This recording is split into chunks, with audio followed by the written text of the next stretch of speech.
The Force is old and full of shadows. The cell is the color of surrender. White walls that have absorbed enough recycled light to turn gray at their edges. The specific gray of things that were never alive to begin with. The air tastes of processed nothing. Even the fluorescent strips overhead produce their illumination without warmth, as though the Death Star generates light the same way it generates everything else, at scale. Efficiently, without interest in the result. Princess Leia Organa is strapped to a medical pallet at a 15-degree incline. The restraints are precise. The Veritas 7 compound the ISB handler administered 40 minutes ago has slowed her thinking to something that functions, barely, like thinking. She is aware. She is aware. Which is the most she can confirm. It does not remove consciousness. It muffles it, the way wet cloth muffles sound, leaving the subject coherent enough to answer questions and too slow to construct useful lies without effort. She is constructing useful lies anyway. The ITO droid makes its third pass. It hovers at eye level, its optical photoreceptor rotating to study the dilation of her pupils, the micro-expressions at the corners of her mouth. The involuntary moisture response she has been suppressing through a technique her father taught her when she was 11.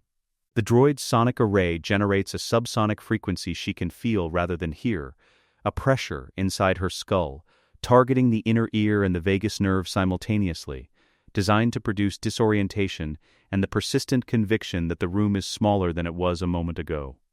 She lets it. She lets the disorientation settle into the upper surface of her mind like furniture and builds her floor beneath it. Alderanian nursery rhymes first, memorized before she could read, her mother's voice carrying each one in the specific cadence of the palace halls at morning. Then, her father's diplomatic speeches, word for word. The ones he made her read aloud as practice until her diction was clean enough to use in real chambers with real consequences. Then, very carefully, arranged like load-bearing walls, the names of rebel cells she has personally encountered. Oryx cell on Ord Mantell, Besh cell somewhere in the outer rim. 3 members of Kresh cell whose faces she knows and whose locations she intends to protect, until the last possible moment and then, beyond it. She is building a floor. Something to stand on while the ceiling tries to descend. The ISB handler behind the viewport makes a notation on their datapad. The door opens without announcement. A stormtrooper enters, then a second. Then Darth Vader fills the frame, and the room changes in a way it has no architectural explanation for. It is not his height, though he uses height the way gravity uses mass. It is not the breathing, though its rhythm immediately sets the tempo for everything else in the cell. It is something that presses against the space between her back teeth, the force moving ahead of him the way cold air moves ahead of a storm, and she does not have a name for what she is feeling, but she knows what it means. She holds his masked gaze. She always holds eye contact with power. It is not bravado.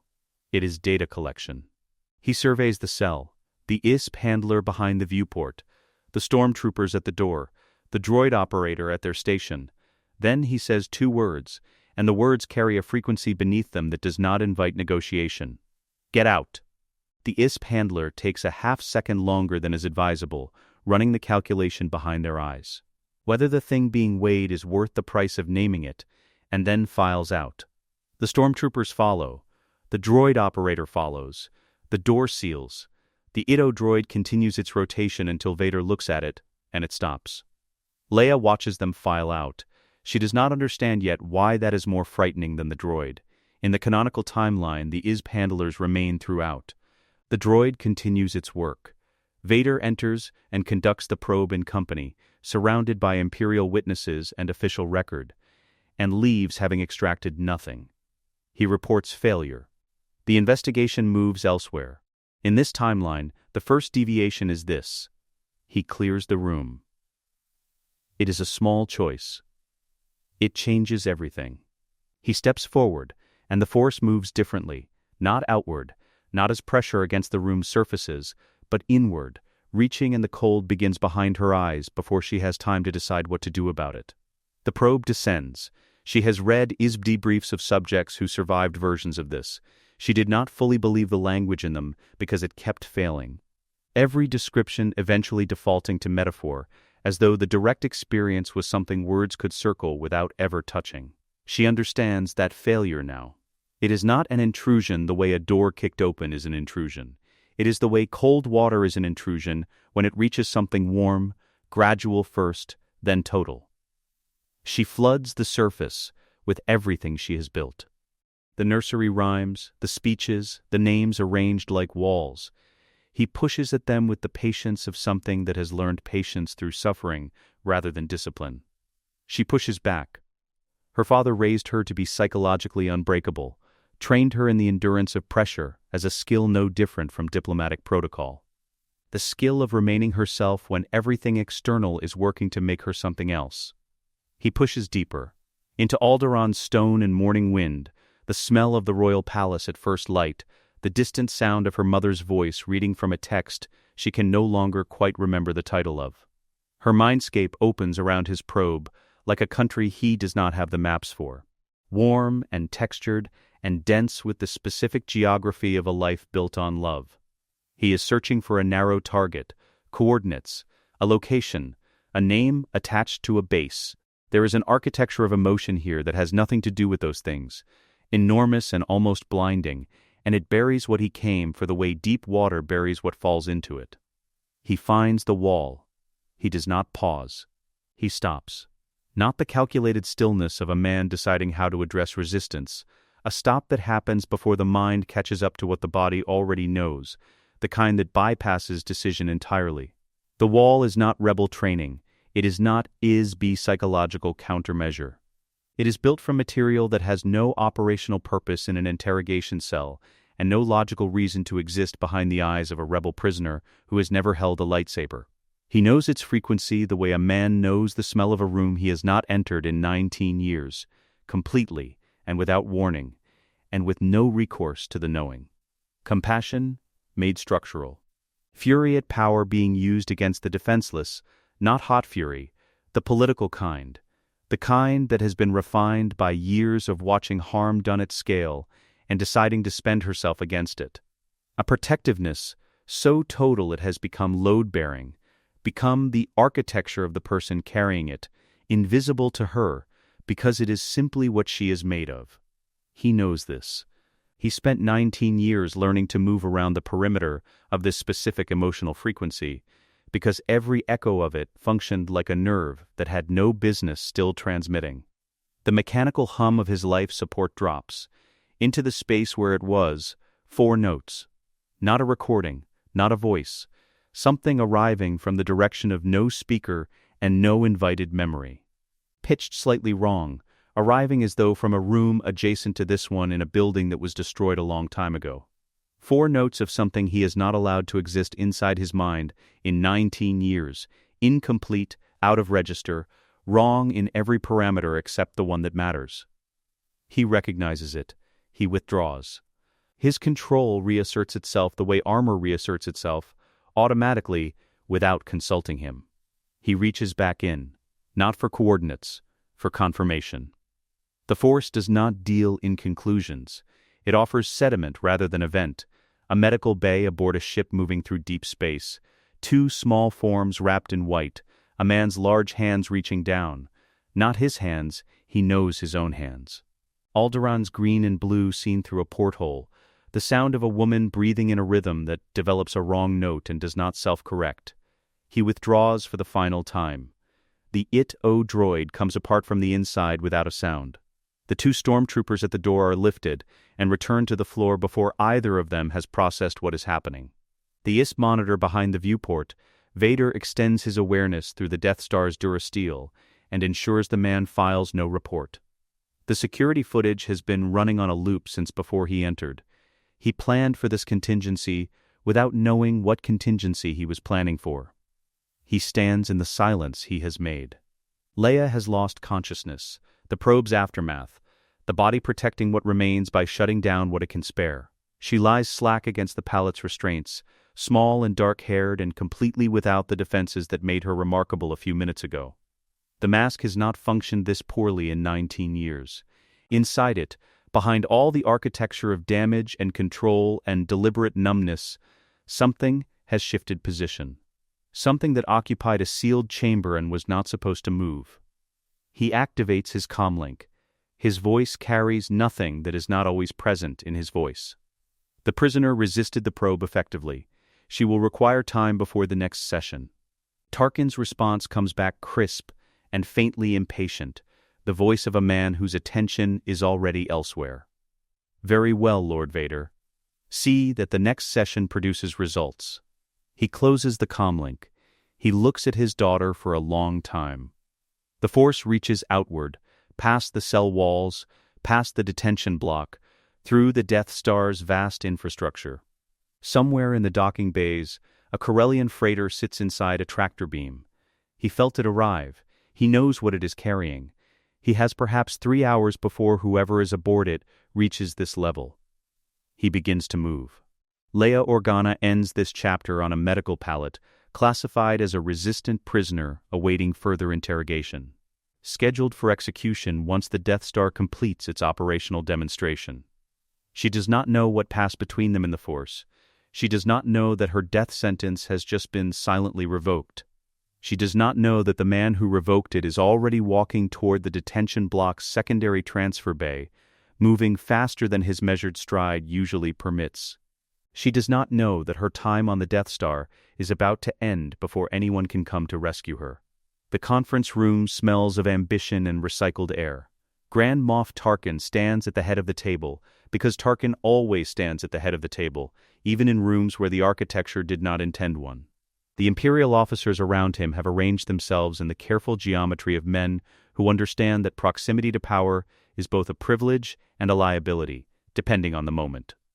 Vader stands apart from the arrangement entirely, at the room's fringe, against the viewport, where the darkness of space provides the only backdrop worth occupying.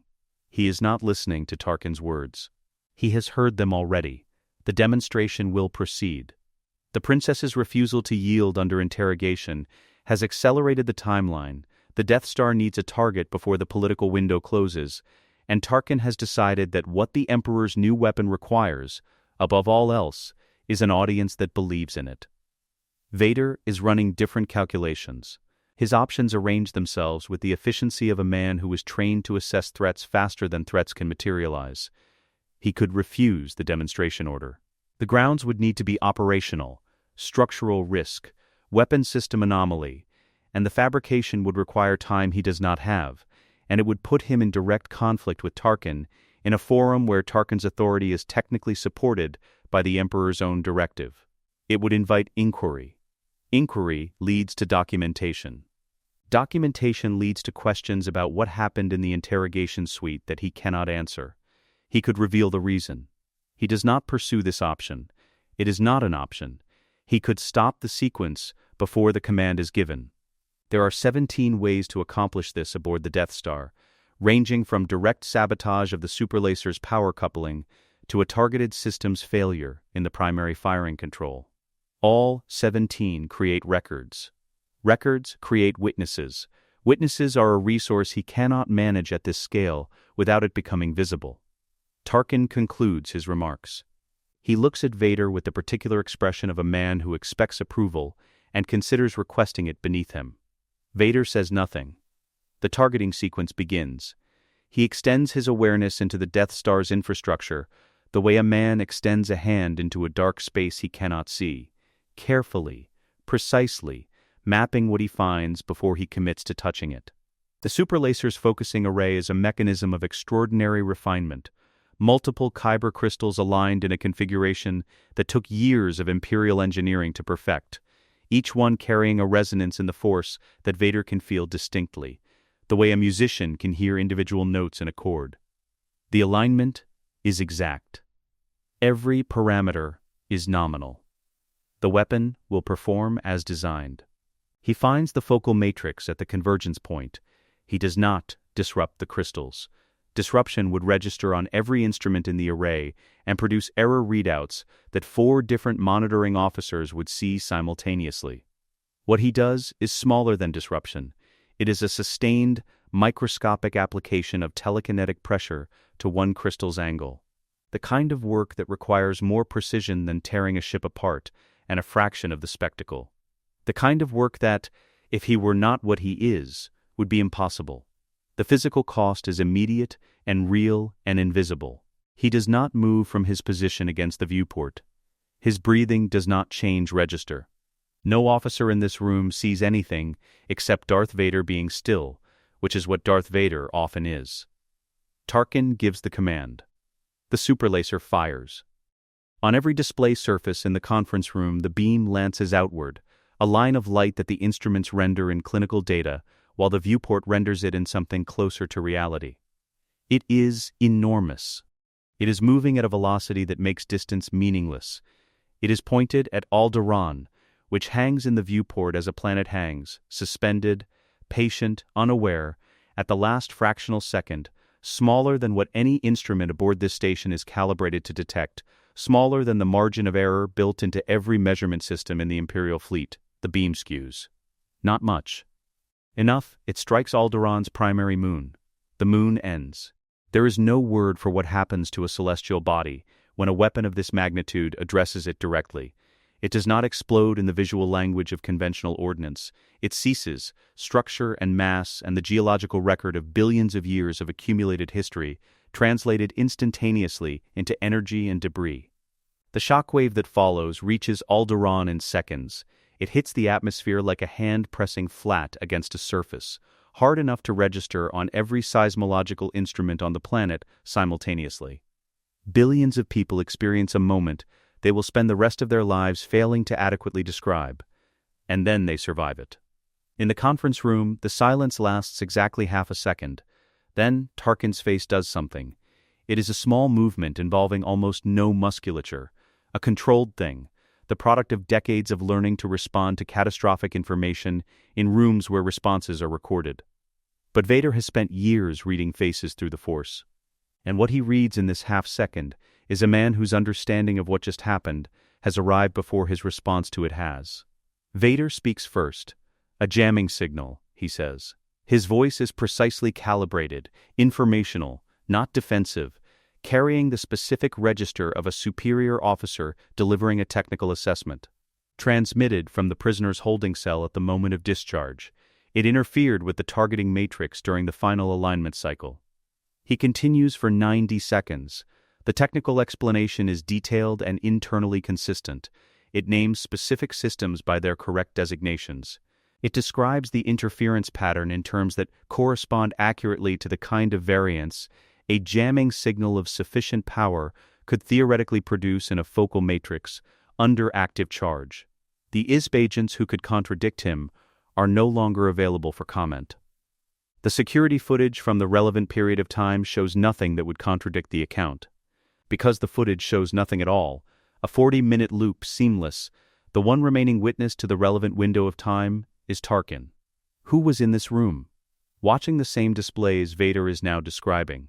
Tarkin is not a stupid man. The silence that follows the explanation is the silence of a man conducting mathematics at speed, working backward from conclusion to premise. Testing each assumption for structural integrity. He does not arrive at a clean answer. He arrives at an answer with a seam in it that he cannot locate precisely but can feel, the way a person can feel a flaw in glass before they can see it. He accepts it. He accepts it because he has no choice that does not cost him more than acceptance costs. And Tarkin did not survive long enough to build what he has built by paying prices he couldn't afford.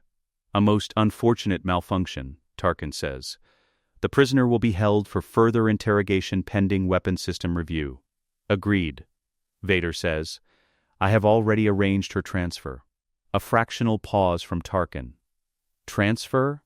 Off the Death Star. The prisoner's jamming capability represents an ongoing systems risk aboard a vessel of this complexity. She has been moved to a secure Imperial transport pending a dedicated interrogation facility. He says this the way he says everything that is required, flatly, without decoration. The transfer was completed in the last hour, before the demonstration sequence. Tarkin considers the geometry of this. If the prisoner is no longer aboard the station, any rescue attempt that may have been planned for her will find an empty cell. He files this. He cannot decide whether it pleases him or concerns him more. In the canonical timeline, Alderaan is destroyed. Billions die. The Empire acquires the most powerful demonstration of capability in galactic history, and the rebellion acquires something more durable than capability: a martyrdom, a wound that does not close, a recruitment tool that functions for years because it requires nothing except the truth of what happened to work. Leia watches from a porthole and is broken in a way that defines everything she becomes. In this timeline, Alderaan's moon is rubble and Alderaan is intact, and Leia is already aboard a secure Imperial transport heading for a volcanic planet, and Han Solo and Luke Skywalker and a Wookiee named Chewbacca will reach her cell in the Death Star's detention block within the hour and find it empty. Vader does not stay to watch what happens in that empty corridor. He has already left.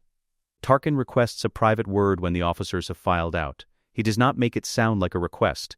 He makes it sound like a scheduling item. Vader grants it because refusing would be more conspicuous than the conversation itself. The room empties. What remains is two men and the viewport and the debris field that used to be a moon.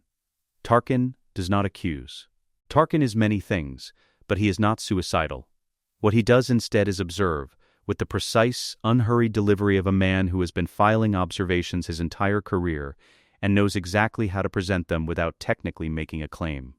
He observes that Vader cleared the interrogation suite of all personnel before conducting the force probe on the prisoner. He observes that the targeting malfunction occurred within the same operational hour. He observes that the prisoner was transferred without informing Station Command through the standard protocol. He observes that the prisoner, who was, prior to this morning, classified for termination following the weapons demonstration, is no longer aboard the station and therefore no longer available for the review he has just agreed to conduct. He pauses after each observation. Vader does not offer corrections. "I trust, Lord Vader," Tarkin says finally, "that your interest in this prisoner is strictly strategic. The viewport holds the debris field. What was a moon is now a geometry problem. Mass redistributed, orbit disrupted. The consequence of something that cannot be undone spreading outward at calculable speed. The prisoner is strategically valuable in ways you are not equipped to evaluate, Grand Moff. It is not a threat. It is a factual statement about the boundary between Tarkin's operational authority and Vader's, a boundary that exists because the Emperor drew it, and the Emperor's lines are the only lines in this galaxy that do not move. Tarkin accepts it with the grace of a man swallowing something at a formal dinner that he will address privately at a later time. His expression does not change. He nods once and says that he looks forward to the results of subsequent interrogation and exits. Vader remains. Tarkin will investigate. This is not a question. But the prisoner is gone, the cell is empty, and the investigation will find a transfer log that ends at a secure facility designation that redirects to another designation that eventually loops back to a notation reading classified above ISB clearance. Vader installed that loop 3 years ago for reasons unrelated to this situation. It will serve this situation adequately. He turns from the viewport. Somewhere behind him, in a cell that now holds nothing, a rescue team has arrived too late. He does not think about what that cost them. He thinks about what comes next. In the months that followed the Battle of Yavin, when the Death Star was gone and the Rebel Alliance had its victory, and the Emperor was calculating responses, Vader transferred his command to the Executor, newly commissioned and assigned to him directly by Palpatine as both reward and instrument. It was 19 kilometers of controlled authority, and he used it as what it was, a mobile command center from which to conduct the search for answers the galaxy now demanded of him. He conducted that search from Mustafar. Primarily, he had moved Leia there first. The first thing Leia does when consciousness returns is take inventory. Hands, bound at the wrist in a single restraint, not the full-body immobilization of the Death Star's medical pallet. An operational upgrade, even if not a comfort one. She flexes her fingers. Circulation is adequate. She files this. Body, upright in a seat rather than horizontal. No acute pain beyond the residual pressure behind her eyes from the probe, a headache that sits at the base of her skull like something left there without permission. Her mouth is dry. She has been unconscious for longer than an hour and shorter than a day. She makes this assessment from her hunger level and from the quality of her own thinking, which has cleared significantly from the Veritas 7 compound's muffling. Environment, wrong. Not the Death Star. The vibration signature of the floor is different, not the constant subfrequency of a battle station's reactor array, but something geological. Something beneath. The gravity is fractionally lighter, the air tastes like minerals and something else she cannot name. Something that sits at the back of the throat like a warning. She tests the wrist restraint twice, methodically, finding every limit. She counts the sound of stormtrooper boots outside the hatch, 2 soldiers, movement pattern suggesting stationary post rather than active patrol. She catalogs everything. This is what she does when she is powerless. She gathers information and waits for the moment it becomes leverage. Because there is always a moment, and she has never yet been in a room where there wasn't one. Bail, she thinks. She cannot help thinking it. Her father is on Alderaan, which was being targeted when she last had any consciousness of events. She does not know whether the weapon fired. She does not know whether Alderaan is rubble. She does not know whether the man who taught her to read people and to endure pressure and to always confirm things by 3 independent sources is alive or dead, and the not knowing is a weight she adds to everything else she is carrying, and carries it. She puts it in a sealed compartment. She will open it when there is something she can do about it. The hatch opens. Heat arrives ahead of the light, mineral, thick, with sulfur underneath it like a signature, and the sound follows, a deep geological groaning from somewhere below the floor, the distant liquid movement of something that has been liquid longer than she has been alive, the low creak of stone, cooling at its edges against the constant molten reality beneath it. She steps out into Mustafar. The chamber they bring her to is carved from black volcanic rock. The walls are close and angular, the architecture of something built to contain rather than welcome. Lava light comes through a viewport on the far wall, painting everything the color of a wound that hasn't decided whether to close. She catalogs, one entrance behind her. The viewport sealed, non-operational. 2 meters of volcanic stone in every direction, no furniture except the chair they deposit her in, and something functioning as a table that holds nothing. The stormtroopers leave. She uses the 90 seconds to memorize the room's geometry completely. Then, the door opens again, and Vader enters. And he says something to the stormtroopers that she cannot fully hear, but whose intent she can measure from their footsteps. They are retreating down the corridor, not stepping outside. He is putting distance between them and this room. That is twice now he has cleared everyone away before speaking to her. She files it. She does not know yet what it means. She knows it means something. He stands across from her and does not move toward her, does not circle, does not use the room the way people who traffic in intimidation use rooms, reducing her dimensions through proximity, making the geometry of her situation felt in her body. He stands still. He looks at her. Bail Organa is not your father. Her jaw sets. I am. What she does then is not cry. It is not disbelief, and it is not a breakdown, and it is not the kind of silence that concedes anything. What she does is reach into every sharp thing she has learned, every word she has deployed across Senate floors, in rooms where the people opposite wanted her frightened, every register of contempt that a woman who has been underestimated since she was old enough to have opinions has refined into something approaching precision, and she deploys all of it at once. Without hesitation and without the diplomatic filter she normally keeps over it. She says things she has never said to anyone. She says them with precision rather than volume. Because precision is worse. She names what he is and what he has built and what the galaxy looks like from inside the machine he maintains, from the perspective of everyone it has processed. She says the name Bail Organa. The man he is claiming isn't her father, and what she says about that man, what he is, what he built, what he taught her, is the sharpest thing she deploys, because it is the most true thing, because she means every word of it, because she has never been more certain of anything than she is certain that Bail Organa is more her father than whatever biological claim. This man is making. She does not stop until the first wave has run its course, and she is sitting with her wrists bound in a chair on a lava planet, facing the thing responsible for most of the worst facts in her life. Vader does not interrupt. He does not pace. He does not respond to being named accurately with the deflecting anger of someone who cannot tolerate it. He was expecting this. He stands in it the way a wall stands in weather, and when she has finished, not because she has relented, but because she has temporarily spent the fuel available to the first wave. He speaks. He does not apologize. He does not reach for anything that sounds like softness. What he does instead is tell her about her mother, and he does it the way a man delivers a casualty report. Specific. Sequential. Stripped of the inflection that would make it bearable. Her mother's name was Padme Amidala. She was Queen of Naboo at 14, governing a planet under Trade Federation blockade while Leia was being told that the appropriate age to begin taking political responsibility was 16. She served in the Senate for years afterward, building reform coalitions that should have been impossible to build and frequently were impossible to sustain. She believed in the Republic with the specific conviction of someone who understood exactly what it was failing to be and worked continuously toward what it could become instead. She was, Vader says, the most effective political operator he ever observed in proximity. He says this with no warmth.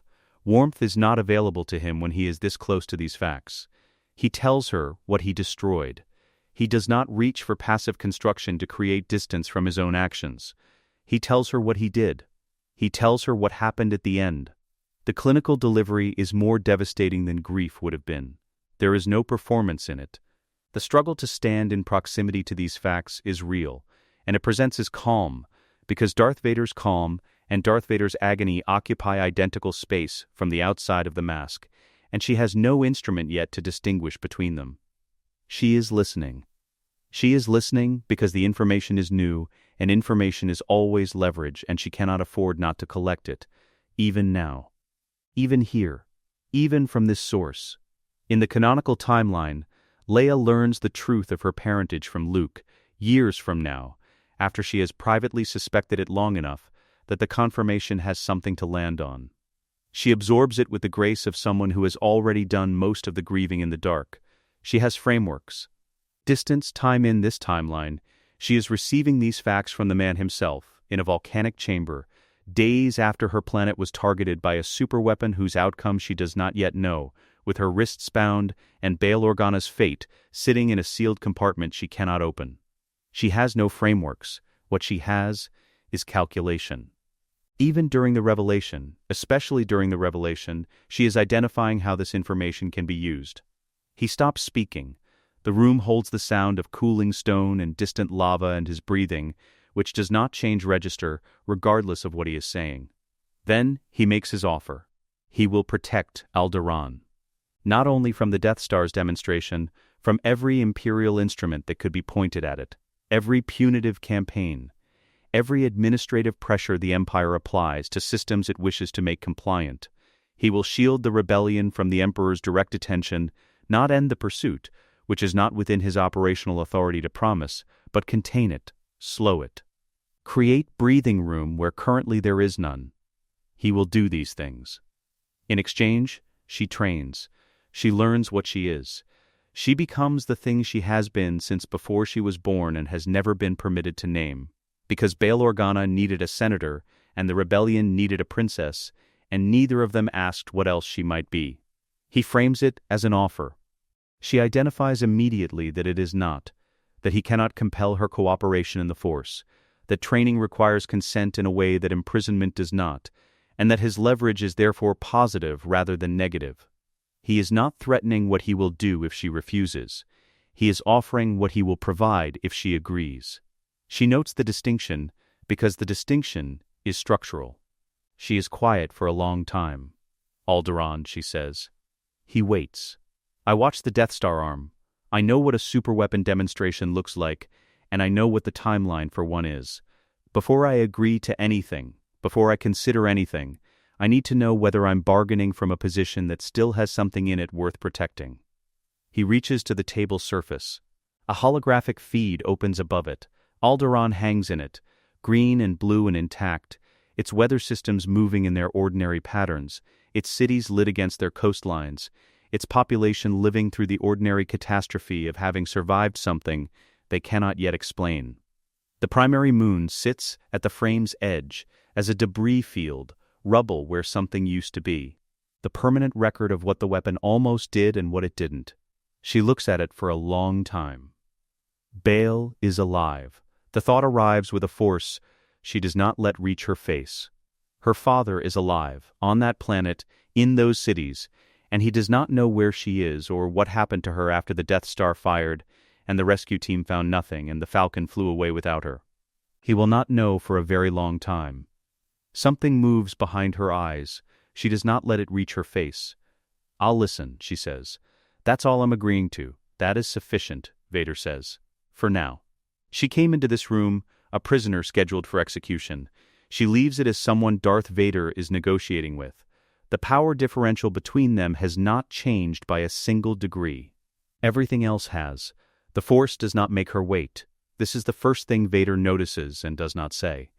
He has trained other Force sensitives, not many, and none successfully, in the way that success means something, and every one of them encountered the Force as a territory requiring negotiation. A resistance to be overcome through discipline. A distance to be crossed before connection became possible. His own early training was weeks of patient instruction before he moved anything with any reliable precision, and he had been called the most powerful Force sensitive the Order had ever encountered. Leia moves a training droid on day 5. She does not mean to. She is arguing with him. He has dismissed something she said about the rebellion's political infrastructure as irrelevant to what they are doing here, and she has turned on him with the specific fury of a person who has been condescended to by smaller minds her entire life and has reached a limit, and the training droid 20 meters away compresses inward without warning and lands on the volcanic floor as slag. Neither of them speaks for a moment. He looks at the slag. He looks at her hands, which are open, extended toward where the droid was, her body finishing the gesture before her mind could decide not to make it. "Again," he says. Deliberately this time. She stares at him. Then she turns to the second droid, and she finds the thing that did it. The rage. Specific and large. The inventory of everything the Empire has cost her and is costing her and will cost her while she stands in this chamber unable to stop any of it. The inventory that includes a father who doesn't know where she is and a planet that nearly wasn't. And she pushes. The second droid meets the wall at speed. The dark side is constitutionally attracted to this kind of accounting. She will learn that later.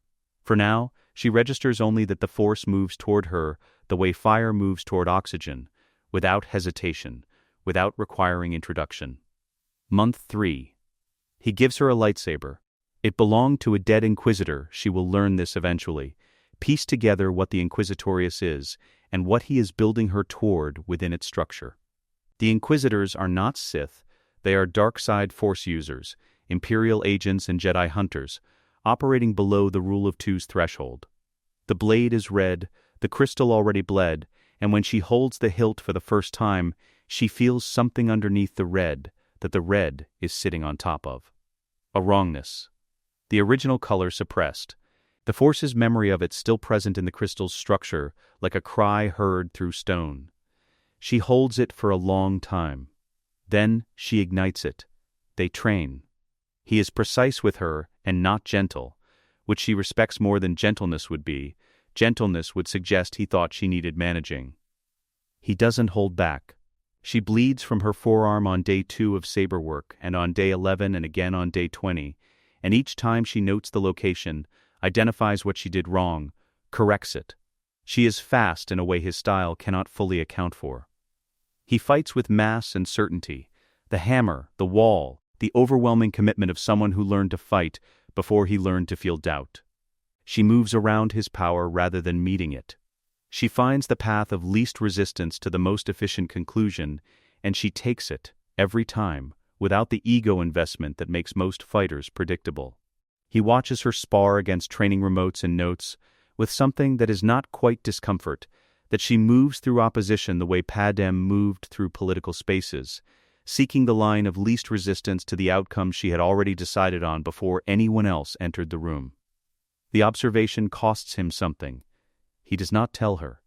He trains her harder. Month 7. He sends her on a mission. A rebel cell. Mid-rim system. Inquisitor-class support that she does not need but he insists on, because he is not yet ready to let her operate without a witness who reports to him. She accepts the terms without protest, which means she has already calculated that the terms are acceptable, which means she is already thinking about the next negotiation. She knows this cell.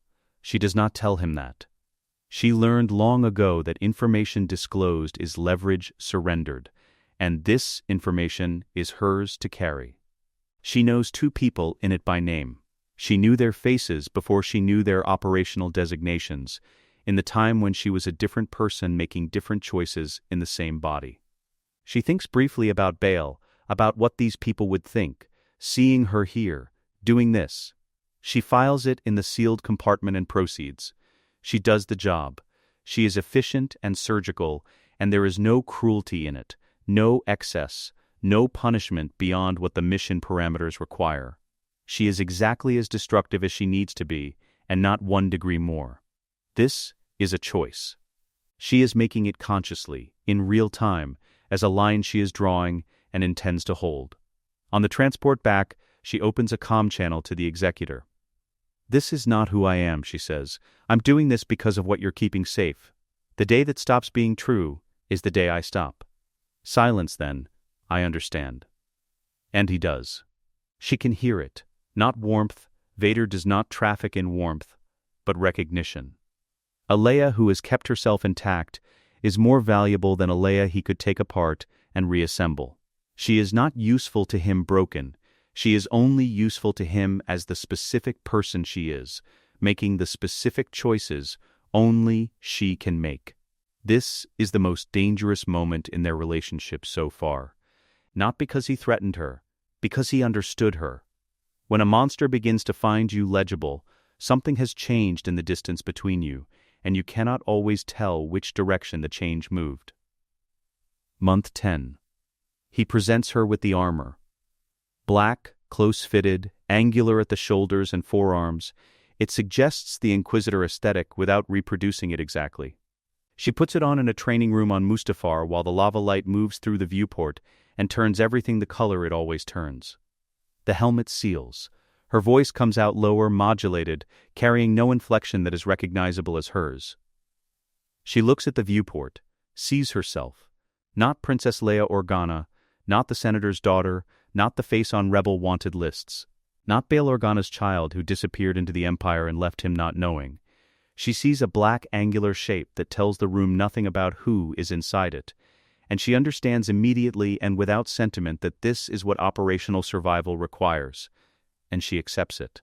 The shadow, Vader tells his innermost command circle, no origin, no history, no name beyond the designation. To Imperial intelligence, she is a force-sensitive convert of unknown origin recovered from the rebellion's outer networks. To the ISB, she is one of Vader's instruments, unclassified, above their pay grade, not to be inquired about. To the occasional rebel cell survivor of her operations, she is a ghost story, told in the specific hushed register people use for things they encountered and chose not to examine too closely. In the canonical timeline, these 3 years belong to a different Leia. She commands the Rebel Alliance through its worst and most formative period, organizes the evacuation to Hoth, builds the network of allies that will eventually bring Mon Calamari cruisers and unexpected help from Endor's forests. She is a general. Every skill she possesses is oriented toward one outcome. In this timeline, every one of those same skills is oriented toward the opposite outcome, and the tragedy is not that she lost herself in the process. The tragedy is that she is very good at both. That the Leia who could have destroyed the Empire and the Leia who is maintaining it are built from identical material.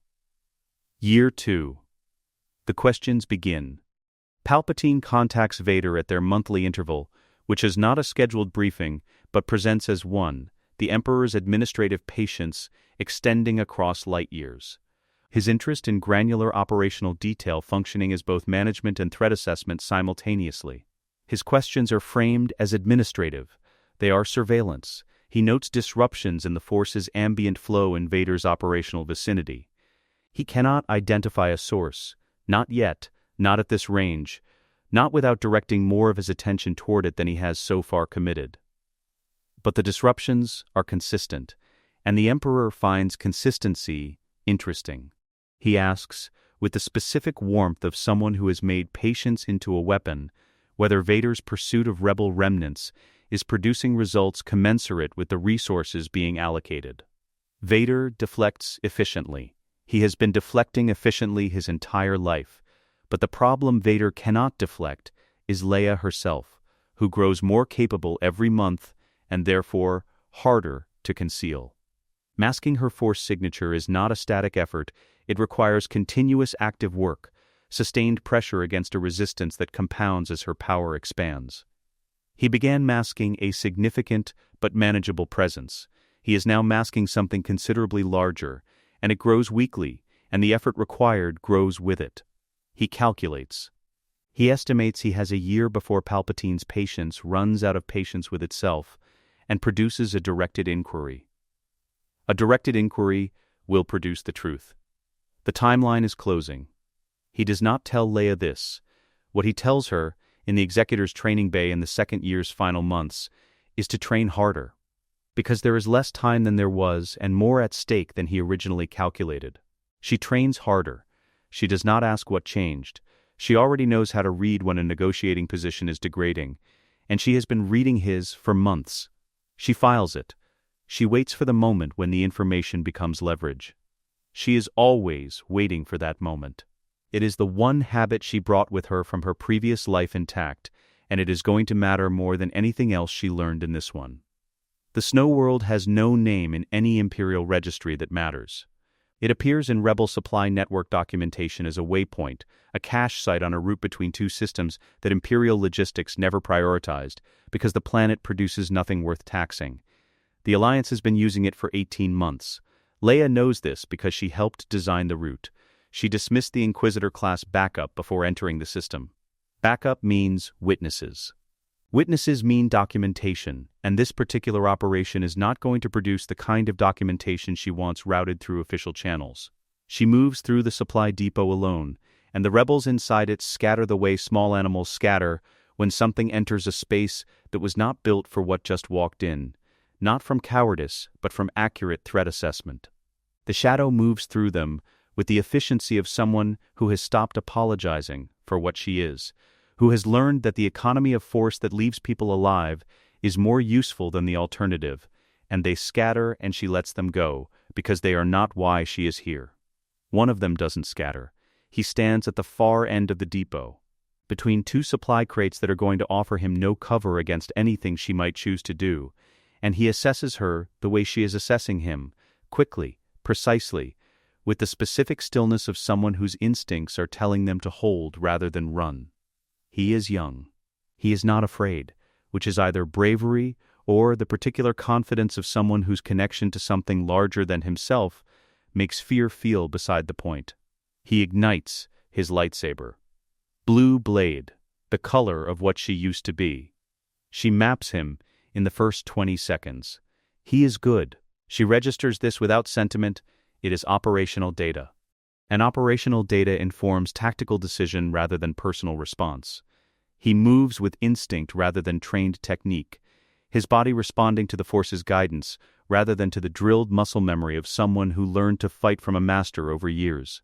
His form is self-taught, and it shows. The footwork occasionally wrong, the guard positions improvised. The transitions between attack and defense creative in the way that compensates for the gaps in formal training. The Force intuition is the problem. A trained opponent she can feint. She can make her body commit to a false action and let the visual information mislead their response before she corrects. This opponent cannot be feinted. He feels the intention beneath the action, processes it before her body has completed the movement, and adjusts. Every direct attack she initiates, he is already half defending against when it arrives. She adjusts. She attacks from multiple vectors simultaneously. She does not fight him. She fights the three-dimensional space around him. Bringing her blade from high and left, while reaching with her offhand through the Force to apply pressure from low and right, while her footwork creates a fourth problem from behind that she does not execute, but makes him feel as a possibility. His Force intuition tells him all of it is coming at once, and it is correct that all of it is coming at once. And his body cannot execute 4 responses in the time the Force gives him to react to 4 warnings. He is excellent. She is better, not by a margin she is comfortable with, The instinctive force sensitivity in him is not small, and twice in the first minute he makes a defensive adjustment, so precisely timed that she feels the edge of her own advantage threatening to collapse. She drives harder. She gives him less time between exchanges, less space to find his footing, less of the brief neutral periods where his intuition could organize itself into something resembling strategy. 2 minutes. He is at one knee, her red blade is at his throat, close enough to warm his skin, close enough that she can feel the heat of the kyber crystals bleed, reflected back from his face. He is breathing hard, hands open, lightsaber released, somewhere behind him its blue light still active in the snow. He is not broken, he is not terrified. He is looking at the black faceplate of her helmet, with an expression that is running calculations she cannot read from behind the mask. She does not know why she removes it. It is not tactical. There is no tactical argument for removing her helmet at this moment. The helmet is the identity. The helmet is the entire operational purpose of the armor.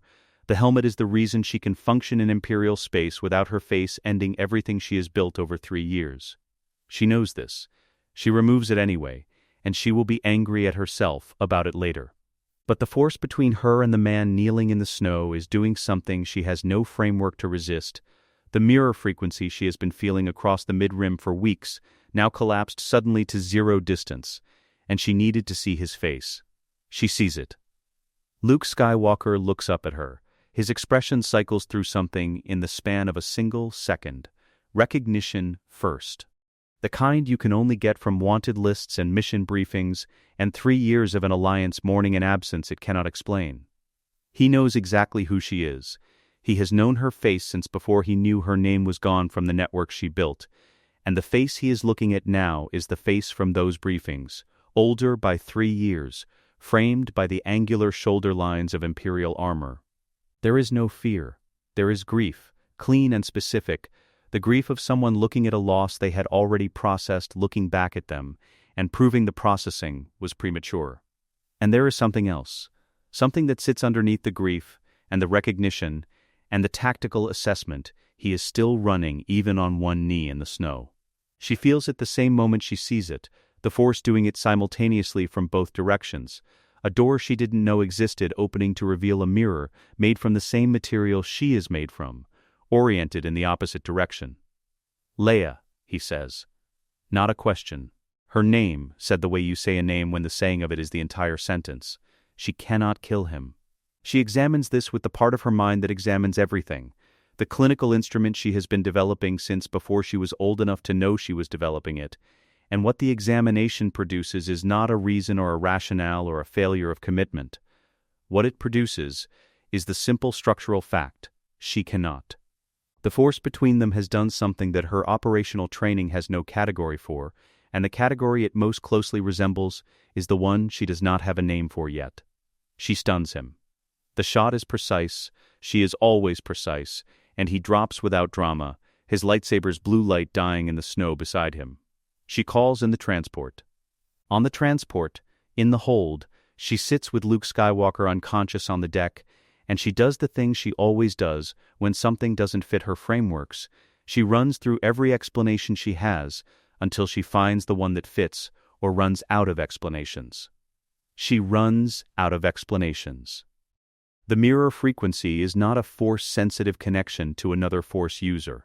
She has felt Vader in the force, has felt Inquisitors, has felt the faint signatures of the untrained force sensitives she occasionally encounters in the field. None of those feel like this. None of them feel like looking at a reflection that breathes differently than you do. She cannot explain the helmet. 3 years of discipline, 3 years of operational precision, 3 years of every decision made through the clear framework of what serves the outcome, and her hands removed the helmet because the Force said to, and she cannot make that fit into any model of herself she has been building since Mustafar. She looks at his face. He is young in a way she no longer is. Though they are close in age, he has the look of someone who has survived enough to know what survival costs, but not enough to know what it eventually takes away. She knows, in the part of her that knows things before her mind formulates them, that she is not going to hand him to Vader without understanding first what just happened in the snow between them. That she is going to carry him to the Executor and she is going to walk into Vader's presence, and she is going to tell him that she knows he did not answer her question, why him specifically, and that she felt the answer in the Force, and that she intends to know what she actually is dealing with before she decides whether she is still cooperating with the terms of the arrangement. In the canonical timeline, the rebel base at Hoth is intact. Leia is there. The evacuation she will organize, chaotic, costly, ultimately successful, keeps the Alliance alive long enough to become what it needs to be. Luke is there too. They are on the same side, inside the same walls, part of the same structure. In this timeline, Leia has been gone from that structure for 3 years, and the organizational vacuum her disappearance left has been compressing the Alliance steadily inward. Bail Organa works tirelessly on Alderaan coordinating what resources remain, but he is a senator now, not a general, and the military command gap she left has not been filled by anyone with her particular combination of authority and instinct. Luke Skywalker, the hero of Yavin, the last symbol the rebellion has that functions the way a symbol is supposed to, is lying unconscious on a transport deck. She captured him. What she does next is the hinge on which the rest of the story turns, and she knows it, and she is making her decision accordingly. She looks at him for a long time. She is renegotiating. She has been renegotiating since Mustafar, in increments, since the moment she identified that his leverage was positive rather than negative, and that positive leverage can be countered with a better offer. She is always working toward the next position. The next position is, she walks into Vader's presence with Luke Skywalker, and she does not give him what he asked for until she receives what she has not yet demanded. The truth of what she is. The truth of what Luke is. The truth of what connects them in the Force in a way that makes killing each other a physical impossibility she could feel in her hands when she raised the blade. The transport moves through hyperspace. She does not sleep. She does not give him Luke before she takes what she came for.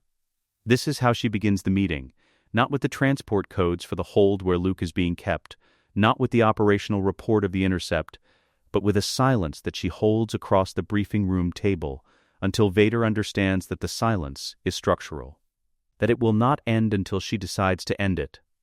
You knew, she says, when you sent me to find him. You already knew. He does not deny it. This is the one courtesy he has always extended her. He does not insult her with denials. She tells him what she felt in the snow, the mirror frequency, the door that opened, the Force doing something her frameworks had no category for, until she was standing over Luke Skywalker with a red blade at his throat, and her hands discovered that they were not going to complete the motion the mission brief called for. She tells him with the precision she brings to everything, because precision is what she has, instead of the satisfaction of being wrong. He is your brother, Vader says, both children of Anakin Skywalker and Padme Amidala. The word brother arranges itself inside her like a structural element finding the load it was built to bear. Everything clicks. The resonance, the impossibility of the blade, the grief in Luke's face when he said her name in the snow, the way the Force between them felt like a closed circuit completing itself for the first time. The Force was telling her before her mind could. She is furious. Not at the information, at the withholding. At the decision he made, alone, to give her a mission without giving her what the mission actually was. It is the same decision-making pattern she has been watching him practice for 3 years, the same impulse that makes him clear rooms in seal chambers and manage variables without consulting the people who are also variables. He makes choices for the people he intends to protect and calls the making of those choices protection. She knows what that costs. She paid the price for it in the snow. Don't do it again, she says. The fury is controlled. She has had 3 years of practice at controlled, but it is present and she does not conceal it. Whatever you decide I'm not ready to know, I'm already operating on. You send me into the field without complete information, and the field will produce results you didn't plan for. I understand, he says. The fury does not disappear. But she files it and moves to the next item. I want an hour with him. Before you decide what comes next. He gives her the hour. The observation room on the Executor has a viewport that looks out onto a sector of space Leia spent 2 years crossing in the other direction. Luke sits across from her, No restraints. Vader removed them before closing the door, which is either trust or a statement about the futility of restraints on a force sensitive, and she suspects it is the second. She waits for him to speak first. He looks at her for a moment, taking her in, she thinks, cataloging the 3 years of difference between the face he knew from briefings and the face across from him now. Then he says, "You're not gone." Not a question. A conclusion he has already reached. Whatever they told you about the dark side consuming people, you're still in there. I can feel it. I know I'm still in there, she says. I've always been in there. That's not the argument I'm making. Then what is the argument? She tells him the math. Palpatine's empire versus Vader's. She tells him what 3 years of proximity to the machine have shown her about how it functions, the atrocities that happen because Palpatine desires them, and the atrocities that happen because the apparatus runs on its own momentum, and the difference between those two categories, and how someone inside the apparatus can affect the second category while working toward the elimination of the first. She tells him about Alderaan. He listens. He does not interrupt. He is, she discovers, an extraordinarily good listener. He holds the full weight of what she is saying without flinching from it and without immediately reaching for the counter-argument, which means he is actually processing it rather than waiting for his turn to speak. She understands suddenly why people follow him. You're describing a calculation, he says, when she is finished, where the acceptable outcome is an empire that does slightly less evil. I'm describing a transition. The empire doesn't survive Palpatine's death politically. The apparatus is too dependent on his personal authority to hold together without him. What comes after requires Vader alive and cooperating. What I'm doing is positioning for what comes after. And if the positioning takes 10 years? 20? How much of what you are do you spend in the meantime? However much it costs, she says. That's what the calculation is. He looks at her for a long moment. The grief is back. The specific grief of someone watching a person they already love make a choice they cannot support. Bail Organa was at every Rebel Council meeting for the first year after you disappeared, Luke says. He never stopped believing you were alive. He kept your seat at the table, just kept it there, empty every session, for 3 years. He said when you came back you'd need somewhere to sit. She is quiet for a moment that costs her something. I know, she says. You're not wrong about the math, Luke says finally. I know. I'm not going to help you maintain it. I know that too. The conversation ends there, in the specific way that conversations end, when both people understand that the distance between their positions is real, and that neither of them is going to cross it in an hour. They are the same person raised by different worlds, and neither of them is wrong about what they are wrong about, and both of them know it. And the knowing makes the distance worse, rather than better. When Vader opens the door, they are sitting in silence that is not hostile. It is the silence of two people who have found the boundary of what words can do, and decided to stop using them for now. 2 days later, the contact comes directly. Not through intermediaries. Palpatine uses intermediaries when he is managing. He contacts Vader directly when he has already decided and is notifying rather than consulting. The hologram renders him precisely as he always renders, aged, unhurried, the patience of something that has not needed to rush in a very long time. He wishes to see the Inquisitor. He wishes to see the rebel prisoner. He frames it as interest. The progress demonstration of an engaged administrator reviewing a promising operational development. It is surveillance, and they both understand this, and the understanding does not change the answer. Vader accepts. He has no alternative that costs less than acceptance. He closes the channel and sits with what is required of him. Leia is stronger than she was in the early months, considerably stronger, in the way that power compounds when it is being deliberately cultivated rather than passively accumulating. The force mask he built around her signature was sized for what she was when he began it. It no longer fits what she is now. He has been resizing it continuously for a year, applying more pressure as the thing he is containing expands, and what Palpatine's prolonged attention will demand of him in a single room is the equivalent of everything he has been doing gradually, applied at once, without visible effort. He has perhaps this one opportunity before the mask develops a seam that Palpatine can find. He begins preparation. The throne room in the Imperial Palace on Coruscant receives them in its practiced quiet. Vader walks in with the shadow at his left, and Luke Skywalker in restraints behind them, and Palpatine sits elevated at the room's center and watches them cross the floor with the attention of a man who has spent a century learning to read what bodies do before they know they are doing it. The Emperor looks at Luke first. He reads the prisoner with the focused interest of a collector examining a new acquisition, force-sensitive, powerful, unbroken. His expression carries the warmth of someone who sees utility where others see defiance. Then he looks at the shadow. Something in his reading of the room pauses. It is not visible to anyone who hasn't spent decades learning to watch him. It is a fractional slowing of the conversational ease with which he processes incoming information, as though one piece of the picture he is assembling does not fit the frame he prepared for it. He does not let it reach his face. He is too experienced to let things reach his face. He begins asking questions. The Inquisitor's origins, her training, where she was found. Which sector produced a force sensitive of this strength who remained outside detection for so long? A casual observation about the unusual quality of her force signature, not alarming, simply interesting, the observation of a connoisseur. And then, phrased as curiosity so perfectly rendered that it would fool anyone who had not spent 3 years learning his methods, he would be interested to see her face. Vader answers each question. His voice carries nothing it does not always carry.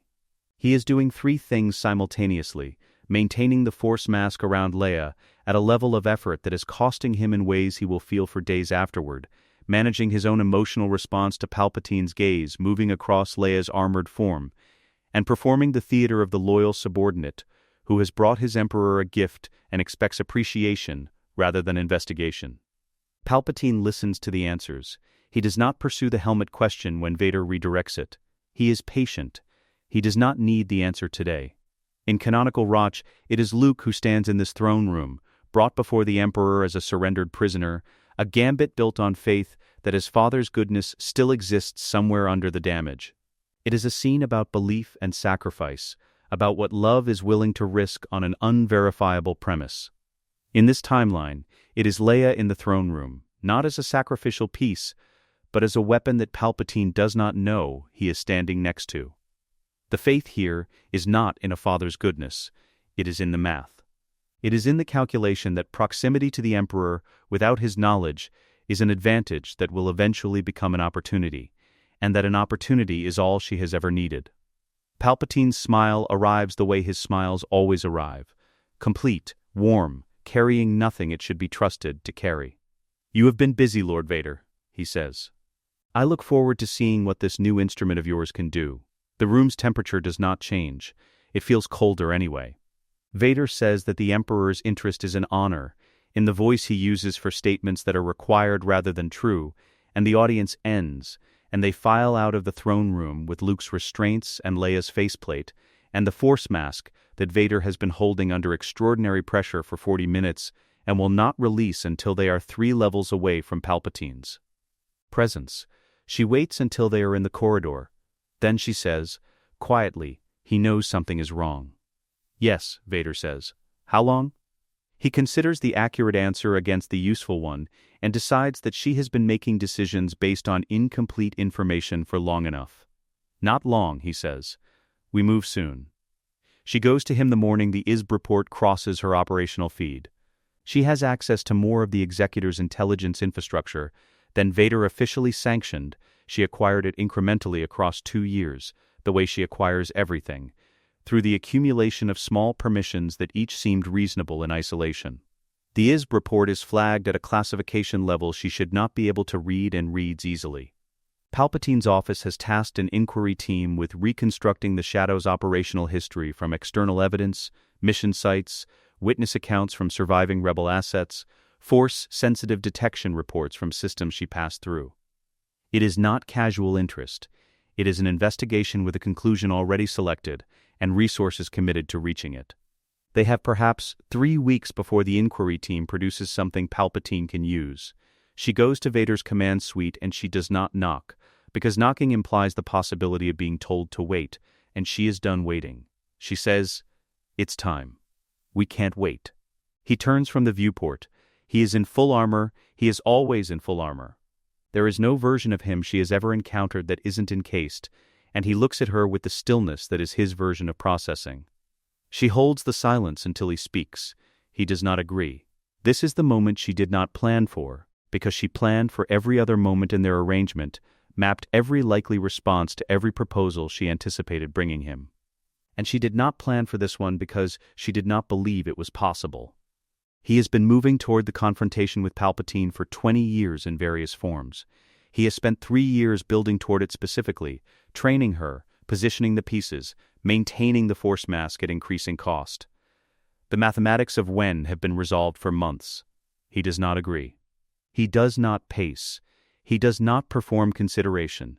He is simply still, in the particular way that something is still when it has hit an obstacle it didn't expect, and has not yet found the route around it. She waits. You will not break at the critical moment, he says. It is not a question. The framing is declarative, the syntax of certainty. But she has spent 3 years learning the architecture of what he says versus what he means, and what this means is, I need this to be true, and I have no way to verify it, and the inability to verify it is the thing that is stopping me.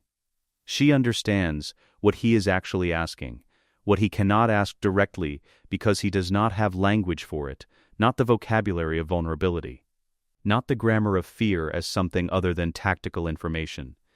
He spent 19 years sealing those words off, and the seal held, and she is not going to get them from him today. What she is going to get from him today is the truth beneath them, if she responds to what he means, rather than what he said. This is the Tatooine truth. The thing that lives beneath all the armor and the strategy and the title of Dark Lord. He is still the person who lost everything once, and has spent 2 decades making certain he could never lose anything again by not allowing himself to have anything to lose. He allowed himself to have her.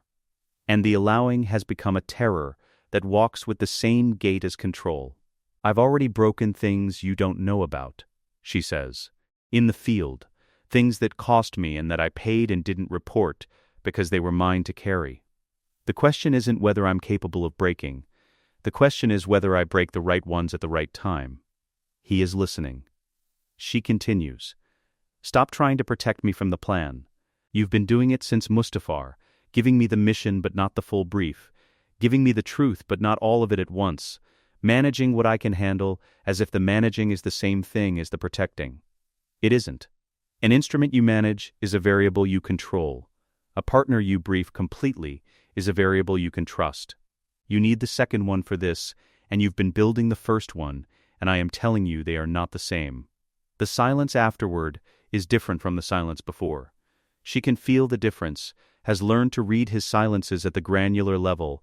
This one is not processing, not refusal, not performance. It is the silence of a man who has been told something accurate about himself and is deciding what to do with the accuracy. I understand, he says. And for the 3rd time in their relationship, the first was the first mission, the second was the briefing room after the snow world, she believes him. He allows it, not graciously. Grace is not among his available registers. But he allows it, and the allowing shifts the structure of what they are in a way she registers in the force between them as something settling into a different configuration, not better or worse, more honest. She went to Luke the day before and helped him identify the channel. She did not tell Vader she did this. She did it because she had already decided that the confrontation requires 3 Skywalkers rather than 2, and she does not operate on decisions she has not made yet. Vader would have argued with the premise. She filed the likely argument and acted without presenting the premise for review. The channel opens on Vader's private communication system at 0400 ship time. Originating from a secured compartment on the Executor's secondary level, the compartment where Luke has been held for 6 weeks, where she has been visiting him between operational commitments in a choice Vader has not commented on and she has not offered to explain. Vader answers. Luke's voice carries the specific quality she has come to recognize in him as his default register in difficult conversations.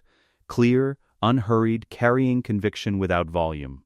He is, she has concluded, the most genuinely calm person she has ever encountered, not the performed calm of someone managing their reaction, but the actual calm of someone whose connection to something larger than the immediate situation allows him to remain present in the situation without being governed by it. He says he will help with what comes next. Not for Vader, he does not qualify this, he simply states it, because Luke says the true thing rather than the diplomatic thing, and has apparently decided this is not a conversation for diplomacy. Not for the Empire in any form or by any logic. For Leia, whose choices he cannot endorse and whose survival he is not able to negotiate on. And to end what Sidious built, which is the one objective he and Vader share that does not require them to share anything else. He will not kill. He will not use the dark side. He will create conditions. Vader is silent for a moment. She imagines him on the bridge absorbing this, running the calculation, what Luke can offer, what it costs to accept it, what it means for the plan's structure. I know you believe in her, Luke says. I believe in her too. That's why I'm here. She learns this later, from Vader, in the specific terse way he delivers information he would have preferred to keep operational. He tells her because they have a new arrangement now, she is briefed completely, and because the 3 Skywalkers have arrived at the same direction from 3 different starting points. And she needs to know the geometry, Vader's possessive protection, her political calculation, Luke's faith. It should not hold as a structure. It is, she concludes, the only structure that will. She stands at the viewport watching hyperspace, and she reviews the plan for errors. She does this with everything. The review is not anxiety, and it is not doubt. It is the same operational discipline that made her valuable to the Alliance before she was valuable to Vader, the refusal to commit to a course without understanding what it costs if the course is wrong. The errors she finds, Vader may not survive. Palpatine is formidable in a way that no operational briefing fully conveys.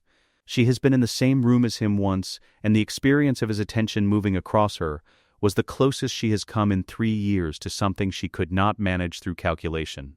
If Palpatine kills Vader before the killing blow lands, she inherits a command structure with no legitimate authority, no popular mandate, and an imperial apparatus that will immediately begin reorganizing around the most powerful available Moff.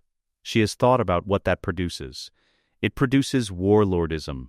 It produces a decade of fragmentation that costs more lives than Palpatine's continued reign. Even if Vader survives, the damage his suit will absorb, the life support systems that keep him functional, will require immediate attention. She has arranged for that attention to be available. She may not survive. She has thought about this more carefully than she has discussed it with anyone. She thought about it systematically, the way she thinks about everything systematically, and she arrived at the position that her survival is a variable she cannot optimize for without compromising the plan's structural integrity. She has filed this and moved on. There is no version of this plan where everything she loves is safe. There is no configuration of the variables that produces Alderaan protected, Luke alive, Vader functional, the plan successful, and Leia Organa standing at a viewport afterward watching hyperspace. There is no safe version. There is only the version she chooses. In canonical Rachi, what saves the galaxy is faith, Luke's specific and unreasonable faith that his father is still in there, that the good that survived inside Anakin Skywalker can be reached and can act, that love is a strategic asset if you are willing to stake everything on it without guarantee. It is a bet made from the inside. It wins. In this timeline, what may save the galaxy is calculation, Leia's specific and unsentimental calculation that the math points one direction and she is willing to follow the math wherever it goes, including into a throne room, including at cost she cannot fully account for in advance. She is not betting on Vader's goodness. She is betting on his utility. The irony that both of them may be right about him, about different things, from different directions, using different evidence, is an irony she does not have time to examine right now. She will examine it after. If there is an after. She turns from the viewport. The hyperspace tunnel continues outside it. Indifferent to what she has decided. She goes to find Vader. She is not asking anymore. She has not been asking for a long time, and now they both know it, and what comes next they will build as partners rather than patron and instrument, which is the only configuration that gives the plan the foundation it needs. She has reviewed the errors. She has found them all. She chooses anyway. They enter performing. This is the final act of the arrangement. 3 people who know exactly what is about to happen walking into a room as though they do not, carrying the weight of the plan in the specific posture of those who are carrying nothing at all. Vader leads. Leia follows at his left in the Shadow's armor, the helmet sealed, her Force signature compressed beneath his mask to the flicker she's been reduced to in Palpatine's presence. Smaller than she is, quieter than she is, a contained thing rather than the expanding one. Luke is behind them in restraints that he is not actually restrained by. A presented trophy in the theater of Vader's continued operational productivity. The throne room receives them in its practiced quiet. Palpatine sits elevated, aged, serene, in the way of something that has learned to be patient, because patience has always won before. He watches them cross the floor with the attention of a man who has spent a century making reading people into something more precise than instinct. His inquiry through the is produced answers that didn't resolve the question. The Shadow's record is clean in the places he checked, which means either it is genuinely clean or Vader was more thorough than expected. And Palpatine has been running that calculation since their last audience and still cannot close it. He is about to close it. He speaks of the prisoner first, Luke, who stands in restraints with his eyes level and his posture carrying the specific stillness of someone whose inner resources are not visible from the outside. Palpatine reads him with the focused interest of a collector encountering an acquisition that may be worth more than it was offered for. Then he looks at the Shadow. "I find myself curious," Palpatine says, "about the face behind the mask. It is not phrased as a request. It is phrased as an observation that implies an action, the way all of Palpatine's most dangerous sentences are phrased." Leia looks at Vader. Half a second. An entire conversation conducted in the peripheral awareness of 2 people who have been reading each other for 3 years and have learned to compress what takes other people minutes into the space between one breath and the next. She removes the helmet. The moment Palpatine sees her face, something happens to his composure that his composure has not allowed to happen in decades. It does not collapse. He is too controlled for collapse, too experienced, too deeply trained in the management of his own visible surface. But it moves, the way the surface of still water moves when something strikes it from below, a ripple that travels outward from his eyes before the rest of his face knows to correct for it. Recognition arriving before the response system that manages recognition can engage. What he sees, Padme Amidala's eyes looking back at him from inside Imperial armor. The jaw set he has seen in Senate chambers in another life. The contemptuous calm that is not a performance but an expression of Force presence, of Skywalker blood doing what Skywalker blood does in the presence of power it has already decided to oppose. A Skywalker, trained in the dark side, in Vader's own custody, concealed for years. His hand moves toward the armrest of the throne. In the fractional second between recognition and response, the half-breath of a man whose composure has been breached in a way he has not yet fully processed, Vader and Leia move. Palpatine is not old. This is the first thing the throne room teaches them. The frailty is a choice, a presentation, the deliberate costume of something that has decided appearing diminished is more useful than appearing dangerous. What rises from the throne is not diminished.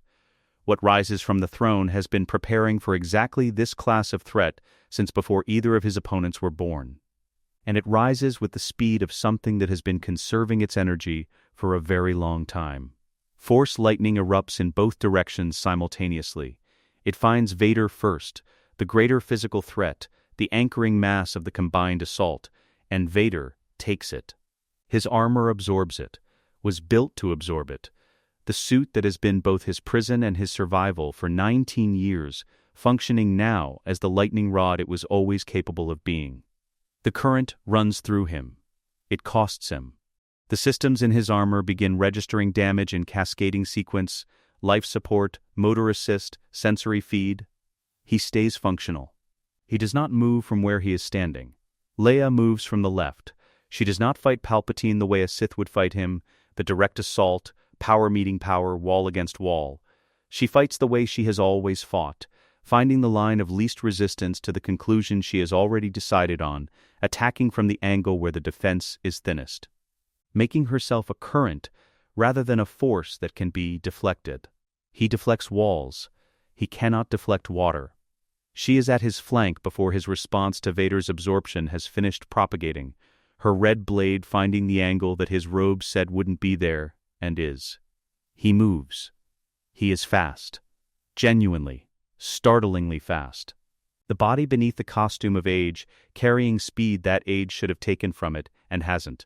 He catches her blade on his own, and the contact is an electric shock she feels from wrist to shoulder, the strength in it belonging to something that has been feeding on dark side power for longer than she has been alive. Luke moves through the room. He does not fight. This was agreed, and he has kept to it with the specific integrity of someone whose commitments mean what they say. What he does instead is something she would not have understood 3 years ago and understands now in the Force as a tactic. He draws Palpatine's awareness without presenting a target it can resolve. He is a signal without a source. A demand on Palpatine's attention that cannot be addressed by addressing it. The Emperor has to keep allocating Force perception to Luke's movement, to the constant peripheral awareness of a Force sensitive he cannot allow to act freely, and that allocation is a cost with no return. Palpatine fights on 3 fronts simultaneously. He is brilliant. This is the second thing the throne room teaches them. He begins adapting within the first minute, finding the pattern beneath Leia's water logic, identifying the tempo of her attacks, and beginning to anticipate the next angle before she arrives at it. His response to Luke shifts from defensive allocation to something more targeted. He forces Vader backward with a force push that tests the limits of what the damaged armor can compensate for. For 40 seconds, he is gaining ground. Leia feels it in the fight's temperature, the narrowing margin, the sense of the distance between Palpatine's capability and her own closing in the wrong direction. She drives harder, changes her rhythm. Attacks from 3 vectors where she had been using 2. He finds the third one and uses it against her, and she barely clears the counter. Then, Vader makes his decision. He does not announce it. He does not signal it. He simply stops deflecting. The next lightning burst, the sustained, full-capacity discharge that Palpatine has been building toward as the conclusion of his engagement with the largest physical threat in the room, hits Vader and does not go through him or around him. It goes into him. He opens every conducting pathway in the suit simultaneously and becomes the place the lightning goes, the rod that grounds it, the absorbing mass that takes Palpatine's most powerful sustained attack and holds it. The armor systems fail in sequence. Rapidly, motor assist collapses. Sensory feed goes dark in sections. Life support begins emergency protocols. He holds. He is the lightning rod for 3 seconds. Palpatine's entire Force attention is on the man he is trying to kill. The man who is absorbing what should be fatal and not falling. The man whose endurance has just become the most immediate variable in the room that needs resolving. 3 seconds. Leia moves.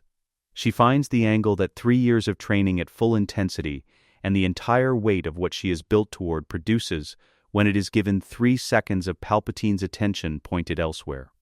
She moves the way water finds the lowest path through stone, not dramatically, not with the operatic commitment of someone performing a legendary act, but with the clean, complete commitment of someone who made this decision before she entered the room and is executing it now. The kill is hers. The throne room is partially structurally compromised. Force lightning conducts along metal, and there is a great deal of metal in an Imperial throne room. Several of the elevated support columns have taken damage they will not recover from. The throne itself is intact. Its occupant is not. 3 Skywalkers stand in what they have done. Luke looks at his sister. He does not say it was just. He knows the categories she was working in, and he knows that justice is not among them, and the specific honesty that is his most persistent quality will not let him apply words that don't fit what he witnessed. His expression carries something she will not examine closely right now. She files it for later. Leia does not say it was clean. She knows what she did and she knows what it cost, and she is not going to dress either of those facts in language that reduces them. She looks at the man who was the Emperor of the galaxy and is now evidence of a decision she made, and she holds the full weight of what the looking costs. Vader is standing. His armor is failing in 4 systems. The life support readouts inside the helmet are registering damage that will require immediate medical intervention, not hours from now, not at the end of the day. She knows this because she planned for it, has a medical team standing by 3 levels below with the specific components the suit requires to remain functional. The suit was built to keep him alive through extraordinary circumstances, and this is an extraordinary circumstance, and it is doing its job, barely, while the systems that were not designed for sustained lightning absorption work through their failure protocols. He is still standing. For now, standing is enough. For one moment, a moment so brief it will not survive to the next time he speaks. A moment that exists only in the specific present tense of a destroyed throne room, with no audience except 2 people who already know everything there is to know about him. He is not the Emperor's enforcer, and not the Sith Lord, and not the man in the armor. He is simply standing in a room with his children, and the mask has nothing left to hide behind. And he does not attempt to make it hide anything. The moment passes. In canonical Rotch, this is the sacrifice. Vader throwing Palpatine into the reactor shaft, the act of a man recovering the part of himself that was always still there, the last thing Anakin Skywalker does before the story closes on him. It is a death, and a redemption, and an ending. Clean, resolved, the arc, completed. In this timeline, Vader is alive. He made the same choice, the child over the master, his own survival secondary, and the choice did not kill him. He is standing in a destroyed throne room in failing armor with 2 children who are looking at him, and he does not know what Anakin Skywalker does when the story does not end. He does not know what comes after the moment that was supposed to be the last one. He is about to spend the rest of his life finding out. Leia is the first to speak. "We need to move," she says. "The apparatus doesn't stop." Because he stopped. "And you need the medical team." Vader does not argue. The life support readouts are not giving him room to argue. She picks up the helmet from the floor where she set it before the unmasking, looks at it for a moment that she does not let become longer than a moment, and puts it back on. The shadow walks out of the throne room. Vader follows, steady, each step costing what it costs. Luke stays a breath longer, looking at the throne, at the man who is no longer in it, at the particular kind of ending that is also a beginning and will require years to understand. Then he follows too. Behind them, the throne room holds the silence of something that has just ended and does not yet know what replaces it. Vader does not redecorate. He sits in Palpatine's throne after 3 days of emergency medical suspension. The suit's most critical systems rebuilt by a team that worked without pause and without questions, because questions about the nature of Lord Vader's injuries are not questions that have ever produced satisfying answers for the people who asked them. The life support is functional. It is not what it was before the throne room, and it will not be what it was before. The systems rebuilt from the damage carry the signature of improvised repair rather than original engineering, and they will require ongoing maintenance that the original suit did not. He knows this. He sits on the throne anyway.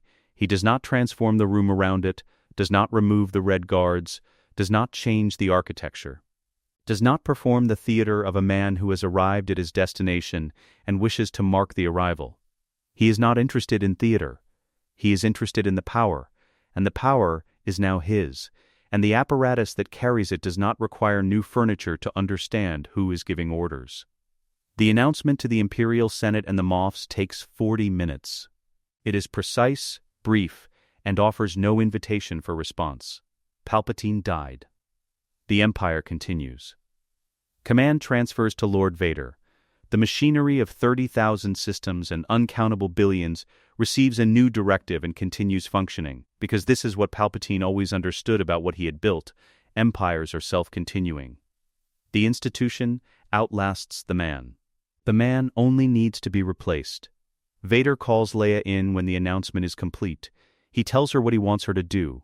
Not the shadow. He does not use that designation, because the shadow was a concealment and there is nothing left to conceal. He tells her she will stand at his right hand as the practical governing authority of the new Empire's civilian administration. She will advise. She will govern the systems that require a face rather than a mask. She will be the evidence that the transition is real and not merely a change in which tyrant issues orders. She listens to all of it. Then, she tells him her price. She does not negotiate. The distinction matters, and she enforces it. She is not haggling. She is stating the terms under which the arrangement becomes possible. And the terms are not open for revision. The Alderaan system is formally protected from this moment forward. Named as inviolable in Imperial law, with consequences for violation that she specifies precisely. The surviving Rebel Alliance members receive structured amnesty, not unconditional, not complete, but real and documented and enforceable. The ISB's worst programs, the ones she has spent 18 months identifying from the inside, are discontinued, not restructured. Discontinued, the biological weapons research facilities are closed. The death camp infrastructure that the Empire built in the Outer Rim and classified at the level where only people with her current clearance could confirm it existed, closed. It is not freedom. It is not even close to justice. It is a negotiated reduction in systematic evil, administered by someone with access to the man who controls the machinery, and she knows exactly what it is, and names it to herself exactly as that, because she has never been able to afford the comfort of imprecision. He agrees. She does not celebrate. She signs her name to the documents she drafted herself and files them through the channels she selected because she knows which channels produce irreversible records, and then she goes to find her brother. Luke is in the observation room where Vader has been keeping him, the same room where they spent an hour talking across an unbridgeable distance months ago. In a conversation that ended without resolution. He is already packed. There is almost nothing to pack. He came aboard as a prisoner, and prisoners are not given luggage. But the few things he carries are gathered, and he is standing when she enters, which means he made his decision before she arrived, and the standing is the announcement of it. "You could still leave," he says. She looks at him. "If I leave, there's no one in this building making the deals. There's no one who knows the difference between what this empire does because it's the empire, and what it does because it got worse. Do you understand what I'm choosing to give up to stay?" He is quiet for a moment. He has the specific quality of someone absorbing something they were already prepared to absorb. Which means he knew what she would say and asked anyway, because he needed to hear her say it. "I understand what you're choosing to become," he says. There is no good answer to this. She does not attempt to manufacture one. He is not wrong. Neither is she. The distance between their positions is not ignorance or error on either side. It is the distance between two people who looked at the same galaxy and drew different conclusions about what the galaxy could bear, and both conclusions are defensible, and neither of them is going to cross the distance today. They embrace. It is brief, and it carries everything that cannot be said in the time available, which is most of what matters between them. She holds on for 1 second longer than efficiency requires, and she does not examine why. "Tell Bail I'm alive," she says. Tell him it's more complicated than it looks. "But I'm alive." Luke looks at her for a moment. He already knows you're alive. He's known for 2 years. She stares at him. "He's Bail Organa," Luke says simply. He doesn't stop. He just keeps looking until he finds what he's looking for. He walks out. He does not look back. She understands this. If he looked back, he might not go. The commitment to not looking back is its own kind of love, the kind that costs more than the kind that stays. She stands in the empty observation room for a moment that she permits herself. Then she goes back to work. The Rebel Alliance reorganizes within 6 weeks. Mon Mothma, Admiral Akbar, and the command structure that survived the years of Leia's absence rebuild around Luke Skywalker as the organizing presence, not a general. He is not built for generals, but a symbol that functions in the way symbols do when they are believed in rather than managed. Bail Organa coordinates the political dimension from Alderaan, his years as a senator, his network of loyalist systems, his relationships with worlds that trusted him long before they trusted the Alliance itself. It is, she reflects privately, exactly the division of responsibility they should have formalized years ago. Luke as symbol. Bail as architect. Herself as the person negotiating inside the machine. 3 years too late, and in the wrong configuration, and for ends that none of them chose freely. The network they reassemble is partly built on infrastructure Leia laid years ago, before Mustafar, before the Shadow, when she was the person who built things, rather than the person who maintained them. The Alliance formally refuses to recognize the legitimacy of Vader's empire. The declaration is clean and unambiguous, and carries Mon Mothma's specific moral precision, the kind that leaves no room for misreading. They do not resume military operations. This is the part that requires explanation inside the Alliance's own councils. And the explanation is not fully given, because the full explanation requires acknowledging the back channel, and the back channel is not officially acknowledged on either side. What the back channel contains, drafted in language that will not appear in any historical record attributable to her, the New Republic in exile will not target Imperial civilian infrastructure. The Empire will not pursue extermination campaigns against rebel, sympathizing populations. Certain categories of engagement are suspended pending the development of conditions under which a political resolution might become possible. These are not peace terms, they are parameters. The difference is that peace terms imply both parties want the same outcome and are negotiating toward it. Parameters imply both parties have agreed on the shape of the conflict while they wait for conditions to change. Leia drafted them. She knows what they are, she knows how long they will hold, until Vader's direct control of the Imperial apparatus weakens enough that the ideology begins running on its own momentum again. Until the admirals and Moffs who follow orders start following the orders they were trained to follow before the command structure changed. The parameters buy time. She has perhaps 5 years, maybe 10 if she works efficiently. She intends to work efficiently. The viewport in her office on Coruscant faces the city planet's skyline. She is not wearing the armor. She is not wearing the white she wore when she was Alderaan's senator and the rebellion's princess, and a person who believed that the right outcome was achievable through the right argument made to the right people. She is wearing gray, the color that sits between choices, the color of someone who knows exactly what she is doing and will not lie about what it costs. She thinks about Alderaan. Not whether it survived, she confirmed its survival through 3 independent sources on the morning after the throne room, because she is always going to be the person who confirms things by 3 independent sources, even the things she already knows, even the things she witnessed, even the things she made happen. She confirmed it, and then she filed the confirmation and moved to the next item. What she thinks about now, standing at the viewport with the city spread below her in its millions of lights, is the people on Alderaan who are alive at this moment, the ones who will wake up tomorrow without knowing the specific sequence of decisions that led to their being alive to wake up. The ones who will live ordinary lives in which the word Mustafar means nothing, and the word Shadow means nothing, and the name Vader is the name of the Emperor who replaced the previous Emperor in the way that Emperors are replaced. She thinks about Bail. He knows she is alive. He has known for 2 years, which means he spent 2 years knowing and not being able to reach her and doing what he does. Not stopping, just working, organizing, coordinating, being the person he has always been in all the rooms she was not in. She will see him. Not soon. The optics of the Shadow Empress making a personal visit to Alderaan would produce questions she cannot manage yet.